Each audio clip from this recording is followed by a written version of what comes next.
Here we go then. Today my sponsor is Moapa Valley Telephone. They've been in business for about 100 years, a little over 100 years, and they provide telephone service to a small valley outside of Vegas. We're north of Vegas, about 50 miles. The company is run by Brad Lyon. It's a little family-owned operation that's been in business for over 100 years. It was started many years ago by one of his relatives and turned over. Mac ran it for a while, and then Calvert ran it for a while. I worked for Calvert for 26 years, and then I retired about 13 years ago. There's people out there that would claim that I retired many years before that, but that's mostly just hearsay. We don't like to get into that too much. The big project was this unit. Built them a couple of brackets to mount this generator on. They put a bigger generator on this because the old one didn't handle the capabilities of the trailer. It needed air conditioning and it needed power for other things. What we're doing today, while I put this generator on, I noticed that we had some problems here with this mount, and I took it upon myself to fix that problem. And what we're going to do here, I think we did it in another episode, I put these two helpers on this mount. What we're trying to do here, this is a soft aluminum shaft here. What we're trying to do here is we're going to make what the Navy used to call a hard point. And that's nothing more than a good solid area where where you can clamp onto things.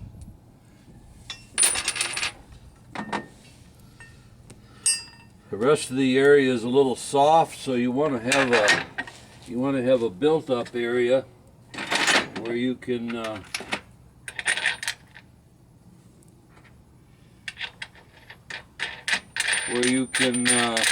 transfer the strength of the unit that you have to the softer portions that are outside so they can handle the load. This wasn't done by the original manufacturer, obviously, so we're going to have to do it here. I'm hoping that the problem that was here was caused by an accident and not by strictly design oversight, because I'd hate to think that it was that bad. Let's try that.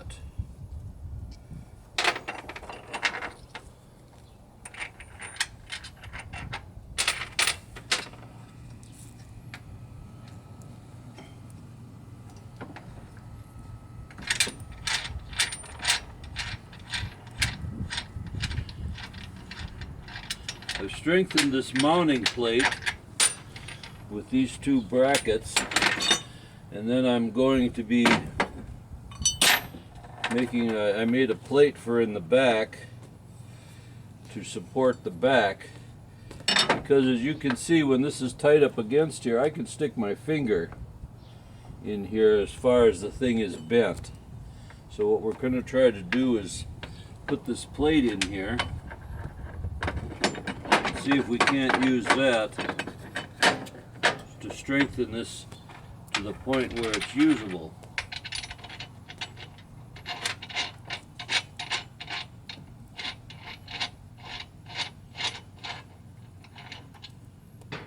I don't know that we have room for that.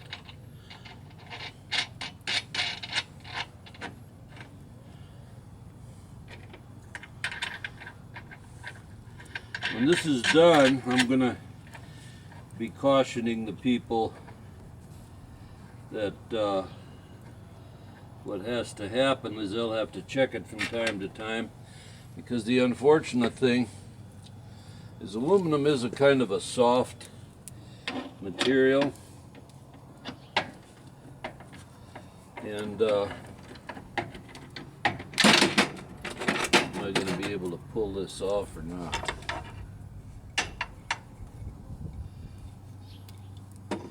And the other problem with aluminum is it has a tendency to flow away from pressure. We exhibited this back in the 60s when people were using aluminum for electrical wiring, and the problem there was the people would tie the aluminum electrical wires down to their component parts, the outlets and the light switches and so forth, and over the years the aluminum would kind of flow away from it, which would cause a high resistance to form, which would cause heat to form, which caused a lot of fires. Aluminum has now not been used unless it's been taken out by putting anti stuff in there and cleaning it up. I'm gonna go get a socket.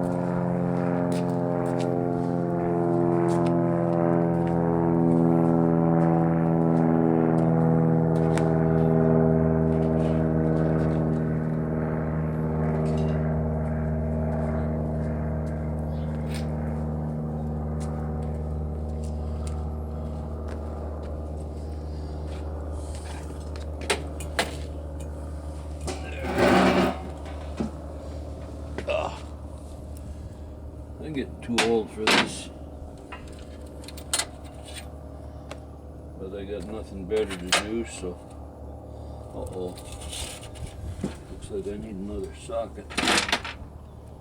Where'd my good socket go? Okay, nobody leaves the room.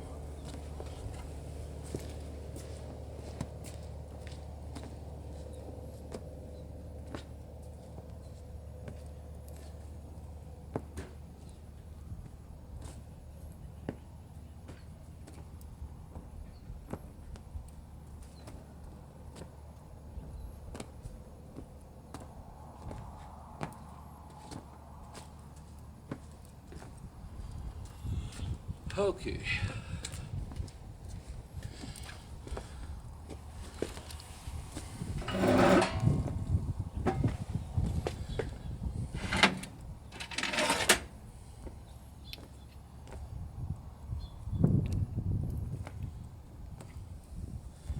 Yeah, that'll work.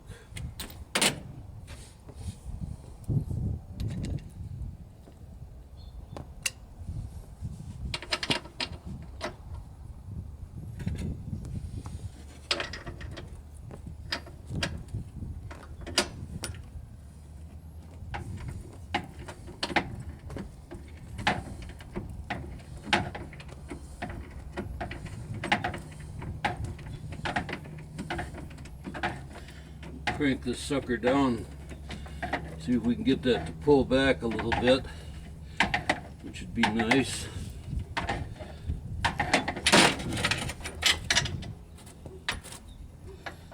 And once they get this back, I don't think I'm going to be able to get it pulled down fully. Once they get this back, they're going to have to check it constantly until it settles in.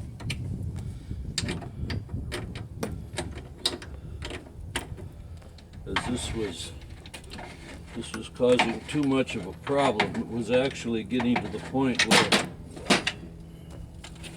it needed to be looked at.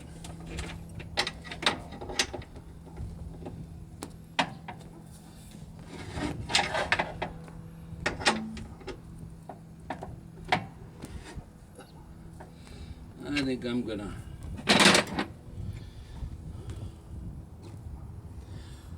get my rattle gun out here. I think that'd be the best way to do it.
let the air compressor, there we go, very nice. Come on.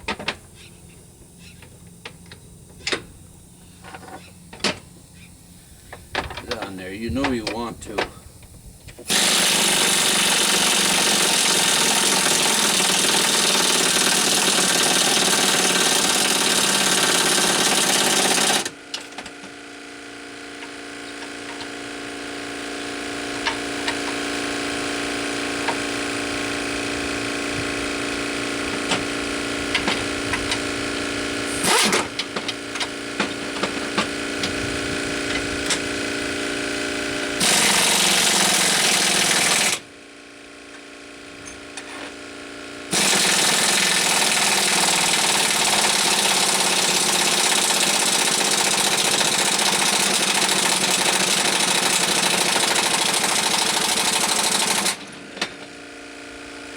About as tight as it's going to get with that, I'm afraid.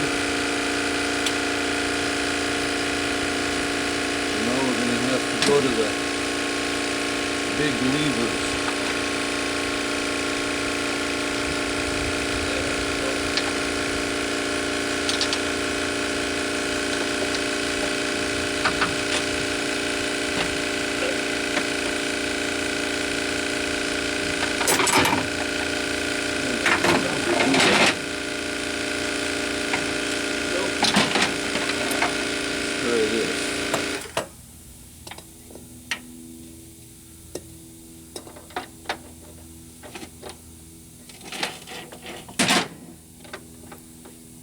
This is ridiculous.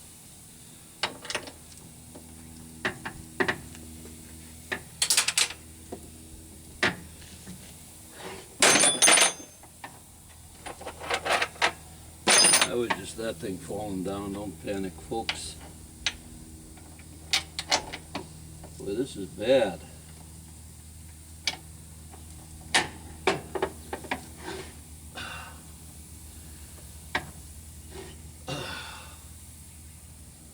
Wow.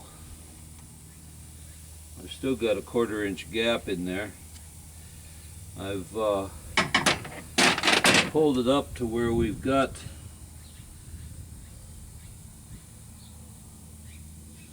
full enough strength, but we've still got a little bit of a gap there. I think what we're going to have to do is we'll have to advise them of that and have them give it a tighten every once in a while. See if we can't bring this back a little bit. It's shored up good enough now to be solid, and this won't tear out anymore. So we should be good, but sure isn't very impressive, I'll tell you. I think we'll be, we're going to tighten this some more.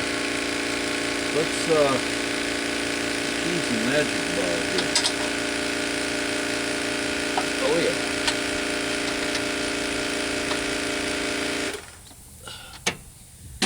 And we're playing with, we're playing with a grade 8 bolt here. So we can reef down on this pretty tightly and get away with it. Because it says in the book that we're plenty strong. I notice that this one is not. I happen to have another 8 here someplace. Let's take this one. Nice thing about a grade 8 bolt is, especially in aluminum, you can get away with it with steel.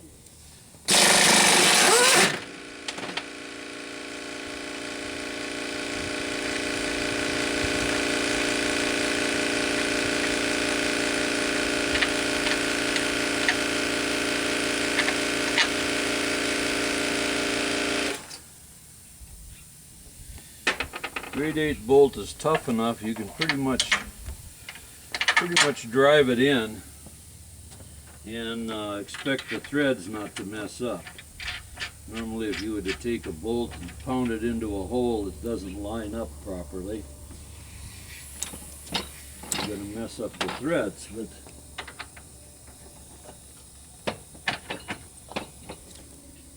there we go. Let's try that.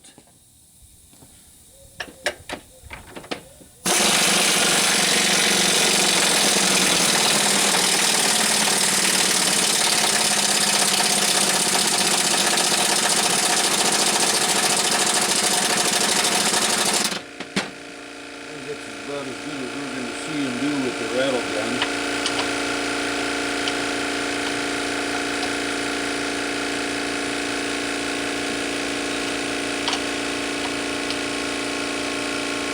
I'll probably give that some more tightening later.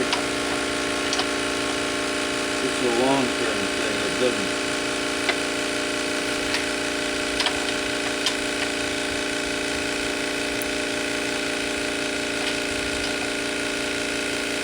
These are 1/2-inch grade 8 bolts, so I'm not too concerned about breaking them.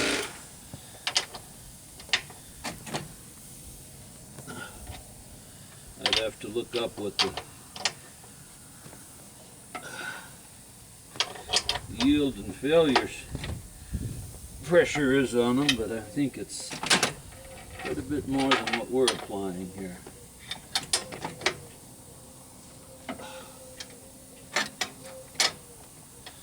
Okay. And also I don't really trust the, I don't like the nuts that they had on here. They had these nuts with a screwed up thread on the end that are used, they're anti-vibration nuts. They don't come off very easily. And they don't come off very easily. What I generally like to do is, instead of those, because they're a real pain, is I'll use 2 regular nuts and I'll double nut it. And I found that that works just as good or better than the other. And when you get done, you're just as strong or stronger than the other one without the hassle of it. Okay, well, that's good enough for now. Let's give this a shot, see what it looks like. Up. Okay. That's nice and straight now. Look at that. Okay, I'm hoping that was an accident, because I'd hate to see this have failed in a normal operation like that. And then this is supposed to be able to swing up here, and we got almost enough room to stick our finger in there, so there's plenty of room there. And then there's a pin here that goes in and holds this in whatever position you want it. So we're going to call that good. I'll probably come back and tighten that up a little bit later, and we'll take it from there. But for now, we're going to call this good. We're going to call this bracket good, and that's pretty much it. I'll take you on a quick little tour of this thing. I was talking to Brad, and he said it'd be okay to do that, being as they're sponsoring this and all that. Sponsoring. Don't you love it?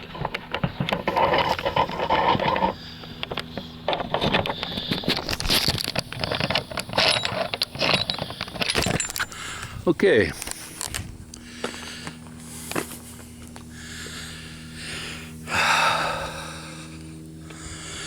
We got 240 volts coming in when you're parked next to a nice place, or you can plug it into your generator, either way. There's the other half of the... Oh, there's a... I was just using that for pounding purposes. There's a ingot mold sitting there that I made. Now what you do here is you'll stick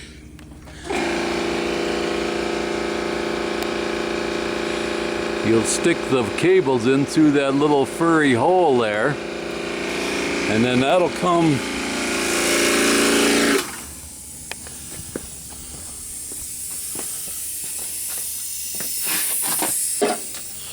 let's quiet that down.